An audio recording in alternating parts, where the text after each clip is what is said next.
Welcome back. Just tasking అంటూ పవన్ కళ్యాణ్ని పదే పదే క్వశ్చన్ చేసే ప్రకాష్ రాజ్పై జనసేన నేతలు విరుచుకుపడుతూ ఉన్నారు. సుందరపు విజయ్ కుమార్ జనసేన ఎమ్మెల్యే ప్రకాష్ రాజ్ గురించి మాట్లాడారు.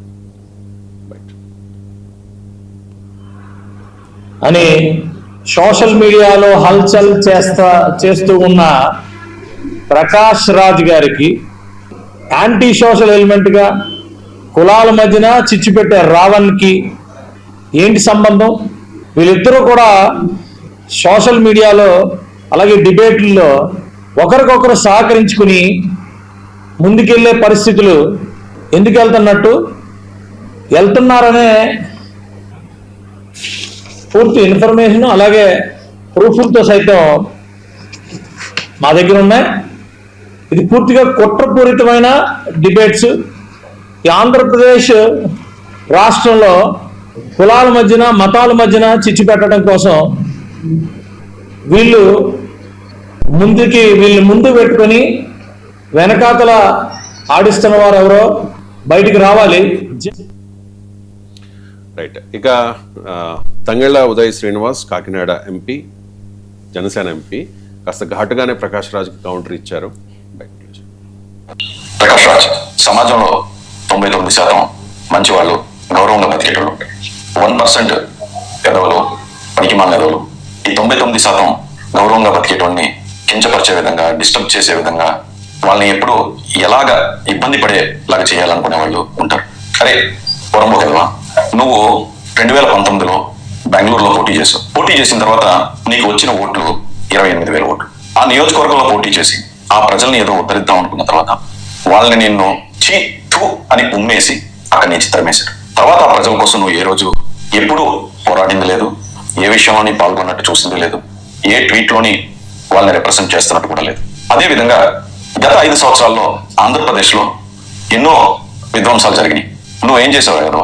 ఎన్నో హిందూ గుళ్ళని పడగొట్టేస్తున్నప్పుడు, లేదా కల్తీ మందు తాగేసి చచ్చిపోతున్నప్పుడు, ఒక దళితుడిని చంపి డోర్ డెలివరీ చేసినప్పుడు ఎప్పుడూ నువ్వు జస్ట్ టాస్కింగ్ అనేది పదమే అంతలేదు. మరి అప్పుడు ఏం కింగ్ చేస్తున్నావు? నువ్వు చెప్పరా ఎదవా, పొరంబోకి ఎదవా, సన్నాసి ఎదవా, నిన్నే అడుగుతున్నాను. పార్లమెంట్ సభ్యుడు సార్ ఉదయ్ శ్రీనివాస్. ఒక పార్లమెంట్ సభ్యుడు ఈ భాష వాడితే ఏ చట్టం అనుమతిస్తో నాకు తెలియదు. మరి చట్టాలు అనేది ఒక్కరికే వర్తిస్తాయి, అధికారంలో ఉన్న వాళ్ళకు వర్తించవా? దీనికి ఆన్సర్ చెప్పాలి కదా. సో మనము చట్టం గురించి మాట్లాడేవారు, చట్టబద్ధ పాలన గురించి మాట్లాడే వారిపైన ఎక్కువ బాధ్యత ఉంటుంది, అధికారంలో ఉన్న వారిపైన ఎక్కువ బాధ్యత ఉంటుంది. మీరే చట్టాన్ని చట్ట విరుద్ధంగా మాట్లాడితే మీరు ఇతరుల చట్టాన్ని ఎందుకు గౌరవిస్తారు?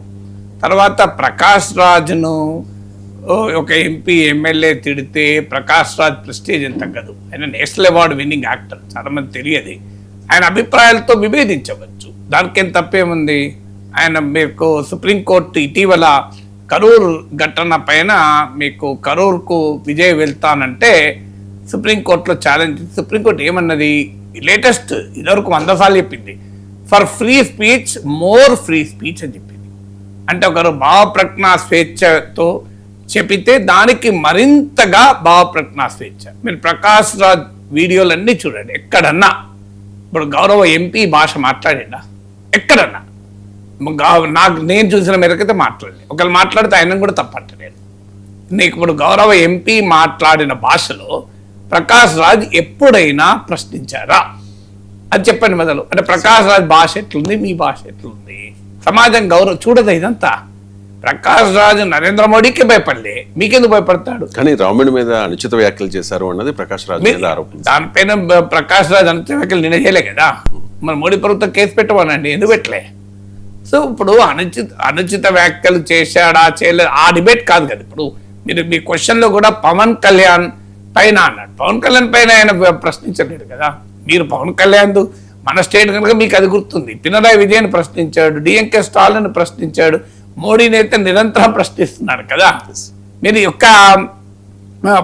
మీరు ఈ ఒక్క పవన్ కళ్యాణ్ ప్రశ్నించినట్టుగా భావిస్తే పొరపాటు.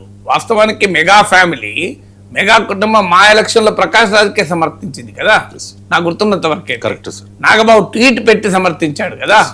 మీరు మరి అలాంటి పోరంబో ఇప్పుడు ఆ భాష నేను వాడకూడదు, ఇలాంటి వ్యక్తికి మరి మెగా కుటుంబం ఎందుకు మద్దతు ఇచ్చింది? ఇప్పుడు ఒక Janasena MP mega family support చేసిన మా అసోసియేషన్ క్యాండిడేట్ అభ్యర్థి ప్రెసిడెంట్ పదవి క్యాండిడేట్ను ఇలా తిడితే ఎవరిని తిట్టినట్టు అవుతుంది అది? మరి అప్పుడు నాగబాబుకు, చిరంజీవికి, పవన్ కళ్యాణ్ మెగాకు, పవన్ కళ్యాణ్ అఫ్ కోర్స్ పాలిటిక్స్లో ఉన్నారు కనుక ఆయనను మనం అనలేము మా ఎలక్షన్స్. మరి మెగా ఫ్యామిలీ నాగబాబు చిరంజీవి మాట్లాడలేదు నాకు గుర్తులేదు. నాగబాబు అయితే ట్వీట్ చేసి నాకు గుర్తు చెప్పాడు కూడా, నేను ఆర్ఎస్ఎస్ భావజాలం అయినా ప్రకాష్ రాజ్ ప్రోగ్రెసివ్ భావజాలం అయినా నేను సపోర్ట్ చేస్తున్నా అన్నట్టు గుర్తు నాకు. సబ్జెక్ట్ కరెక్షన్ నిజమేనా? నాగబాబు సపోర్ట్ చేశారా లేదా? చేశారు. మరి అలాంటప్పుడు మరి అలాంటి వాళ్ళకి మీరు సపోర్ట్ చేసి ఎందుకు సపోర్ట్ చేశారని ప్రశ్న అడిగితే ఏం ఆన్సర్ చెప్తారు? ఇప్పుడు మీరు మీ ఎంపీ తిట్టిన భాష చూసి మరి నిజంగానే మెగా ఫ్యామిలీ ఇట్లాంటి వ్యక్తికి ఎలా సపోర్ట్ చేసింది అనే ఆన్సర్ ఉండాలి కదా. ఇంకోటి ఏంటంటే ప్రకాష్ రాజ్ ఎందుకు అటాక్ చేస్తున్నారంటే నా అంచనా ఇది ఏదో రామన్ ఇష్యూ అని నేను అనుకోను. భారతీయ జనతా పార్టీకి దగ్గర కావాలి, నరేంద్ర మోడీకి దగ్గర కావాలి అనే తపన కనబడుతోంది. పవన్ కళ్యాణ్ ఏంటంటే నేనే మాట్లాడాలా, మీరెవరు మాట్లాడరా అని ఈ మధ్య వాయించారు. దాంతో ఎంపీలు ఎమ్మెల్యేలు రంగంలో దిగి మాట్లాడుతున్నారు. బీజేపీకి దగ్గర కావాలి అనే క్రమంలో మీకు ఇది ఒకటే కాదు కదా, మీరు గమనించండి. మీకు బీజేపీకి దగ్గర కావడం కొరకు మీకు తిరుపతి లడ్డు విషయంలో ఆయన అన్అపాలజెటిక్ సనాతని అని ప్రకటించేసి నానా అడావుడి చేశారు కదా పవన్ కళ్యాణ్. చంద్రబాబు నాయుడు, లోకేష్ల కన్నా కూడా కాస్త ఎక్కువనే రియాక్ట్ అయ్యారు కదా. తర్వాత ఈవెన్ నా విషయంలో కూడా మీరు అమిత్ షా అన్నందుకు నేను చాలా బాధపడ్డాను, నన్నన్నా ఇబ్బంది లేదు అని అన్నారు కదా. సో అందువల్ల మీకు దేశమంతటా ఇప్పుడు బీజేపీ భావజాలానికి దగ్గరగా మాట్లాడుతూ వచ్చారు. నేను కంప్లీట్గా మీరు చూడండి, హిందుత్వ పాలిటిక్స్ను కంప్లీట్గా యాక్సెప్ట్ చేసి చేగువేరా నుంచి కంప్లీట్ ట్రాన్స్ఫర్మేషన్ అయిపోయింది. సో ఇప్పుడు బీజేపీకి దగ్గర అని చెప్పటానికి ప్రకాష్ రాజ్ని అటాక్ చేస్తున్నట్టు కనబడుతోంది. బీజేపీకి దూరం కాకూడదు కనుకనే రామ మందిరంలో దొంగతనం గురించి ఇప్పటి వరకు మాట్లాడలేదు. ఒక్క పవన్ కళ్యాణ్ మాట్లాడలే, చంద్రబాబు నాయుడు మాట్లాడలే, లోకేష్ మాట్లాడలే, జనసేన నాయకులు మాట్లాడలే. తిరుపతిలో జరిగిన దాని గురించి ఇంత మాట్లాడిన వారు రామ మందిరంలో దొంగతనం జరిగితే కోట్లాది ప్రజల భక్తుల డబ్బులు మాయమైతే రియాక్షనే లేకపోతే మరి అది ఏ రకమైన సంకేతాన్ని ఇస్తుంది? హిందూ విశ్వాసాలను గౌరవించినట్లా? దీనికి ఆన్సర్ ఉండాలి కదా. ఇప్పుడు ప్రకాష్ రాజు మీరు ఆ రోజు మాట్లాడలేదు అని ఇప్పుడు అంటారు ఎంపీ. నాకు తెలియదు మాట్లాడలేదు లేదు, నేను మాట్లాడినా నన్ను కూడా మాట్లాడలేదు అంటున్నారు కనుక నేను నమ్మలేను. ఎందుకంటే నేను ఇప్పుడు ఎంపీ చెప్పిన ప్రతి అంశంలో మాట్లాడాను. మీరు కావాలంటే యూట్యూబ్లో వీడియోలోనే చూసుకోండి. 2019, 2024 మధ్య కాలంలో అనేక ప్రజావేదిక కూల్చివేత నుంచి మొదలుకొని అన్ని అంశాలపైన 3 రాజధానుల వరకు అన్ని అంశాలపైన మాట్లాడాను. సో మీకు నేను మాట్లాడలేదని అంటున్నారు కనుక ప్రకాష్ రాజ్ మాట్లాడారో లేదో నాకు తెలియదు. కానీ మరి మీరెందుకు మాట్లాడతలేరు రామ మందిర నిర్మాణం పైన? ఇప్పుడు ప్రకాష్ రాజు రామతీర్థం గురించి మాట్లాడలేదు అన్నారు. ఏకంగా అయోధ్య రామ మందిరంలో దొంగతనం గురించి మాట్లాడతలేరు కదా మీరు. అప్పుడు మాట్లాడలేదు, అప్పుడు వెరిఫై చేస్తే తెలుస్తుంది, నాకు తెలియదు. కానీ ఇప్పుడైతే మీరు ఎందుకు మాట్లాడతలేరు? మరి దీనికి ఆన్సర్ ఏంటి? దీని వెనకాల ఉన్న వ్యూహం ఏంటి, కుట్ర ఏంటి అని ఎవరైనా అడిగితే ఏంటి ఆన్సరు? సో అందువల్ల బీజేపీ ఎజెండా ఎత్తుకోవడం తప్పని అంటలేను. ఇదే కాకినాడ సభలో మరి అప్పుడు ఆ ఎంపీ గారు ఉన్నారో లేదో ఆ సభలో తెలియదు, పాచిపోయిన లడ్డూలు ఇస్తారా ప్రత్యేక హోదాకు? అమిత్ షా జీ ఆప్కో సమజ్ మే ఆనే కే లియే మై హిందీ మే బాత్ కర్ రహా హూం అని చెప్పి హిందీలో కూడా చెప్పాను, నాకు గుర్తు. మరి అదంతా ఎక్కడ పోయింది ఇప్పుడు?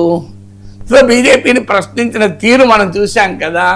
సో అందువల్ల దీనికి ఆన్సర్స్ ఉండాలి కదా. మీరు ప్రకాష్ రాజ్ మోడీ క్రిటిక్ గనక ప్రకాష్ రాజ్ను తీవ్రంగా అటాక్ చేయడం ద్వారా మోడీ సంతృప్తి పడతాడు, బీజేపీ సంతృప్తి పడుతుందనే రాజకీయ వ్యూహం. కానీ నాకు తెలిసినంత వరకు బీజేపీకి ఇతరులు అండ అవసరం లేదు. వాళ్ళకి they are capable of themselves. వాళ్ళు పోరాడగలిగే సామర్థ్యం ఉన్న పార్టీ అది. వీళ్ళకన్నా చాలా ఎక్కువ స్ట్రెంత్ ఉన్న రాజకీయ పార్టీ. అందువల్ల ఏదో మిత్రపక్షాల సహకారంతోనే బీజేపీ ప్రకాష్ రాజ్ను ఎదుర్కొంటుంది అని వీరు అనుకుంటే పొరపాటు. BJP as its own ability. Prakash రాజ్కి ఏం కొత్త కాదు కదా. ఇక ఆయన బెంగళూరులో ఓడిపోయాడు మరి ఎట్లా మాట్లాడతారంటే బెంగళూరులో ఇండిపెండెంట్గా పోటీ ఓడిపోయారు. పవన్ కళ్యాణ్ 2 చోట్ల ఓడిపోయారు కదా. అలా ఆయన అనడం తప్ప అవుతుంది కదా. ఓడిపోవడం ఎవరమని ఓడిపోతాం ప్రజాస్వామ్యంలో?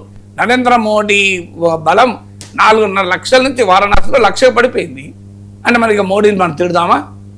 ఓడిపోవడం, నేను 2 సార్లు ఎమ్మెల్సీ గెలిచాను, ఒకసారి ఎమ్మెల్సీగా ఓడిపోయాను, ఏముందల్లా?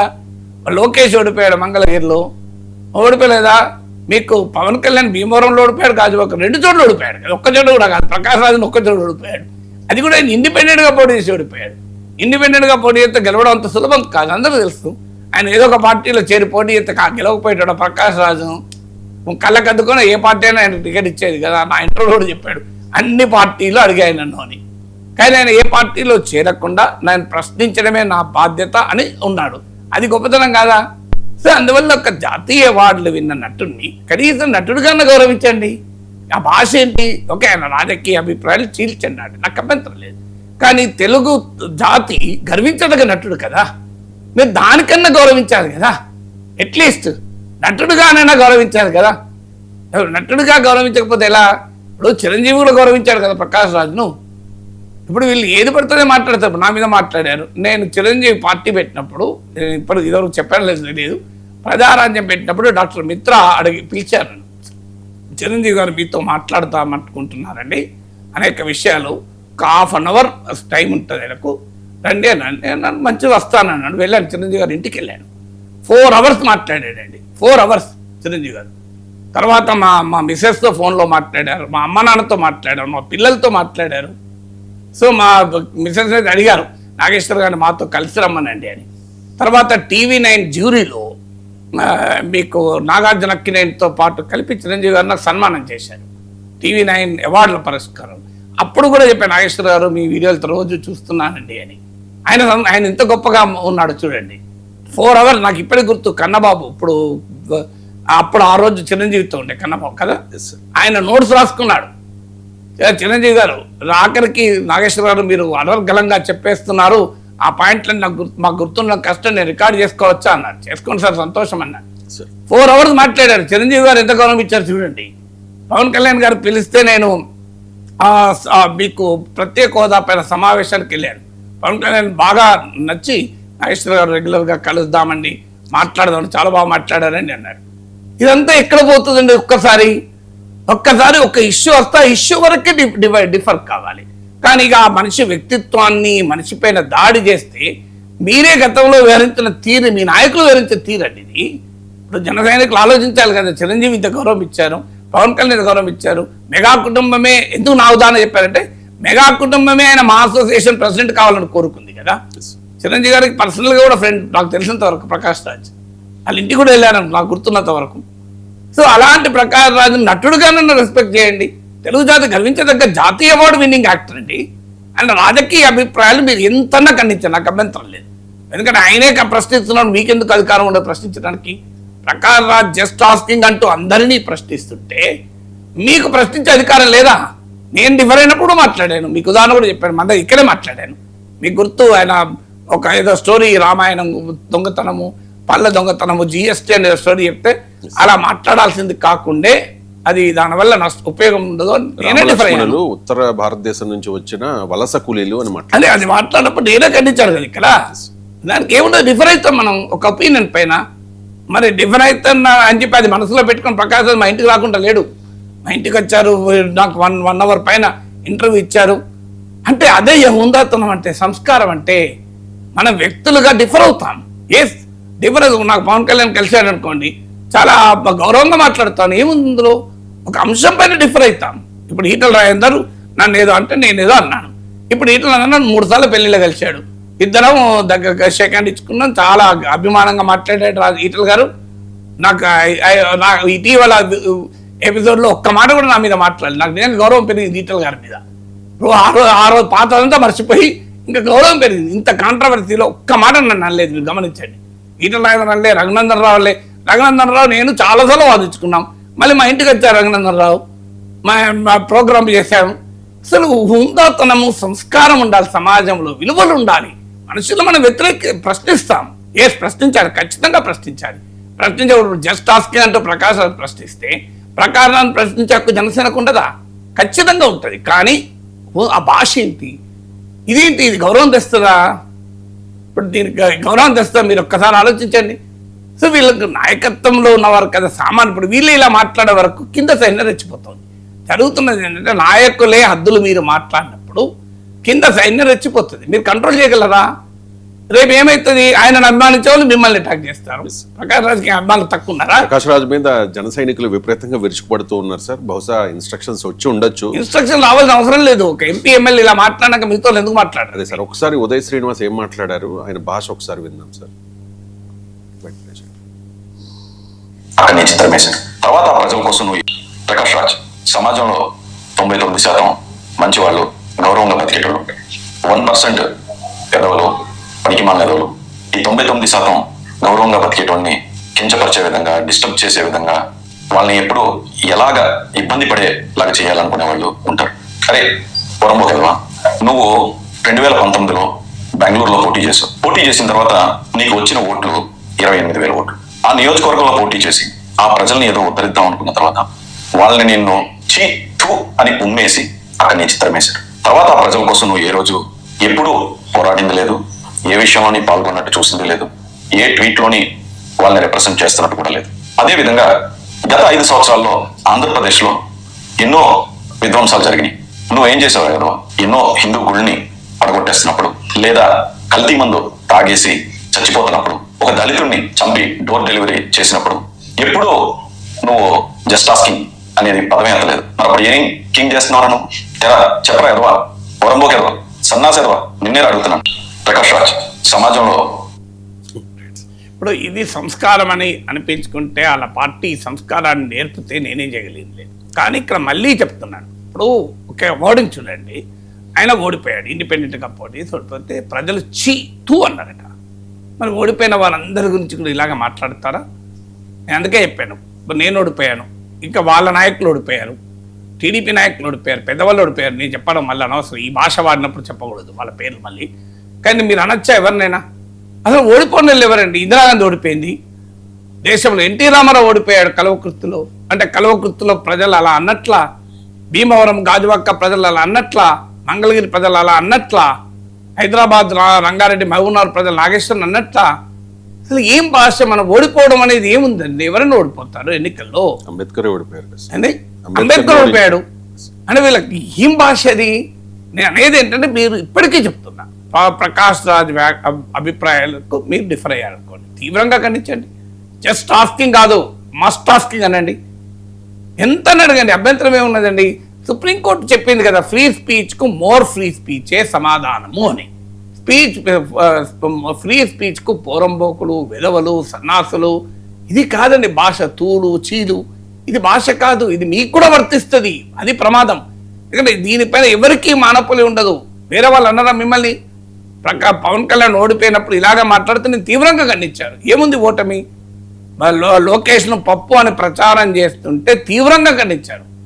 ఇది అడగండి. ఇటీవల మీకు లోకేష్ ఒక నేషనల్ మీడియాలతో కూడా అన్నాడు, రాహుల్ గాంధీ తర్వాత సెకండ్ హైయెస్ట్ ట్రోలింగ్ నేనని. నా వీడియోలు ఉంటాయి చూడండి.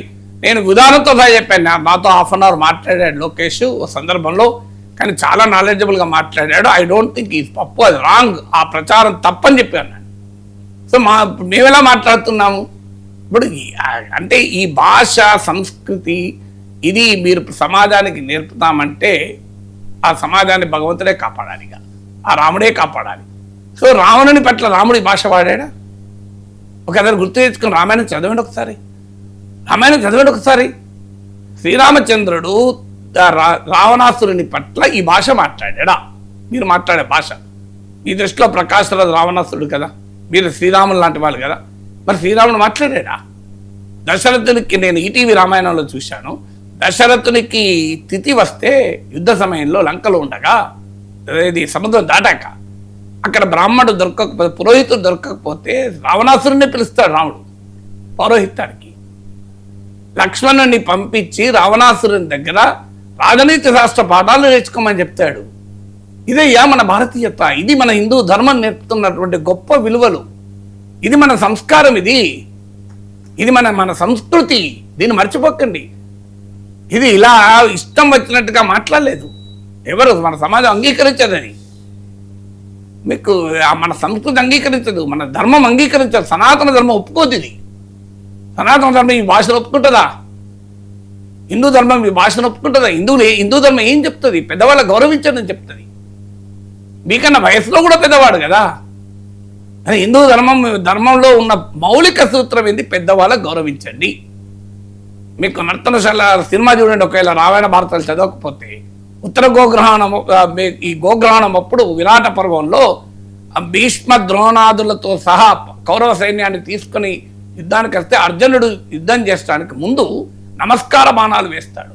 అంటే ప్రత్యర్థిపై కూడా తన గురువు అయినప్పుడు, తనకన్నా పెద్దవారైనప్పుడు మీకు బాణాలు వేసేటప్పుడు కూడా వారి పాదాలకు నమస్కరిస్తూ బాణాలు వేసి, వాళ్ళ చెవులలో కుశల ప్రశ్నలు అడుగుతూ బాణాలు వేసి అర్జునుడు యుద్ధం చేస్తాడు. అందుకే అర్జునుడు అయ్యాడు. అందుకే ఇది భారతీయత ఇంత గొప్పగా వర్ధిల్లింది. హిందూ ధర్మం, హిందూ సంస్కృతి ఒక్కసారి చదవండి, భగవద్గీత చదవండి, రామాయణం చదవండి, భారతం చదవండి, విలువలు నేర్చుకోండి. మీరు విలువల సమాజానికి నేర్పండి. మీరే ఇలా మాట్లాడితే ఒక పదవిలో ఉన్నవారు, ఇక సమాజంలో ఉన్న వాళ్ళు ఏం మాట్లాడతారు? మీరు ప్రకాష్ రాజ్ గౌరవం దీంతో ఏమీ తగ్గదు. మీరు అన్నంత మాత్రం ప్రకాష్ రాజ్ గౌరవం తగ్గుతుందా? ప్రకాష్ రాజ్ విలువ తగ్గుతుందా సమాజంలో? ప్రకాష్ రాజ్ అభిమానించే వాళ్ళు అభిమానిస్తుంటారు, వ్యతిరేకించే వాళ్ళు వ్యతిరేకిస్తూ ఉంటారు. పబ్లిక్ లైఫ్లో ఉన్న వాళ్ళకి అది తప్పదు. So you have every right to question, every right to criticise. కానీ ఇష్టం వచ్చినట్టుగా మాట్లాడతామంటే చంద్రబాబు నాయుడు ఏదో సోషల్ మీడియాపై టాస్క్ ఫోర్స్ పెడతా అంటున్నాడు. ఆ టాస్క్ ఫోర్స్ ఇట్లాంటివి తీసుకోదు అనుకుంటా బహుశా. సార్ అది మాట్లాడదాం సార్. నెక్స్ట్ ప్రశ్న రావణ్పై ఉపా కేసు పెట్టడంపై వైఎస్ఆర్ కాంగ్రెస్ పార్టీ